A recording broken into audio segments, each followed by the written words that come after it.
မဘယ်မျိုးကနေလာလဲပေါ့နော် တာကေတာပါ ဒါကေတာမအခုပေါ့နော်ဗပစ္စည်းလေးလာပြီးတော့မှစီစဉ်လဲပေါ့နော် ပစ္စည်းတွေဆိုပစ္စည်းကတော့အစုံပါပဲလိုအပ်တာတွေပေါ့လာပြီးတော့စု ဟုတ်အခုလိုမျိုးလာစီစဉ်တဲ့အတွက်မှစိတ်ချနေမှုရလားဒါမှမဟုတ်ဟိုတယ်လေးတွေကလည်းပဲတေချာလေးစီစဉ်ပေးတဲ့အတွက်ကိုဘယ်လိုမျိုးခံစားရလဲပေါ့နော် စီစဉ်ပေးပါတယ်တေတေချာတစ်ခုချင်းစီရှင်းပြတယ်စိတ်ချမ်းသာပါတယ်ဟုတ် အခုလိုမျိုးလာစီစဉ်တဲ့အတွက်မပေါ့နော်အခုဗီဒီယိုကြည့်နေတဲ့မေမေတွေရောဘယ်လိုမျိုးလေးအကျယ်ပေးချင်လဲပေါ့နော် အကြံပေးတင်တာကတော့ဟိုတဆိုင်နဲ့ပြီးတယ်ဘယ်မှလိုက်ရှာကြမလို့အကြံနဲ့ပစ္စည်းပေါ့နော်ခလေးရောမိခင်ရောပေါ့အားကြောင့်ဒီလိုလာလို့လည်းအဆင်ပြေပါတယ် ဟုတ်ကဲ့ ဟိုလည်းဒီလိုပဲတက်တော့ကနေသိပြီးတော့လာခဲ့တာဟုတ်ကဲ့ အဲ့ဆိုနဲ့တော့ဝေတက်တော့ကနေပြီးတော့မှတည်တယ်ပေါ့နော်အခုလိုမျိုးလာရောက်ပြီးတော့မှအားပေးတဲ့အတွက်ညွယ်လေးတို့ကနေပြီးတော့လည်းဘယ်ဒီဇိုင်းလုံးရောဖောင်ဒါနဲ့ရောအကုန်လုံးကြီးစုတင်တယ်ပေါ့နော်မမကိုကြီးစုတင်ပါတယ်ရှစ်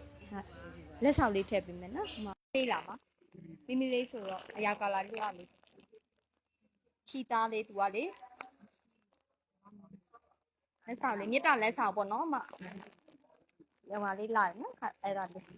ပါတဲ့ဟာမှဟိုကလေသုံးသိပ်ဖို့ပြည်တာနဲ့ညွယ်လေးတို့ဘက်ကနေပြီးတော့မှအမတ်တရားလက်ဆောင်လေးပေါ့သုံးဘက်လေးဟုတ်အဲ့ဒါလေးရဲ့လက်ဆောင်ထုတ်ပေးရတယ်ဟုတ်ကျေးဇူးပါ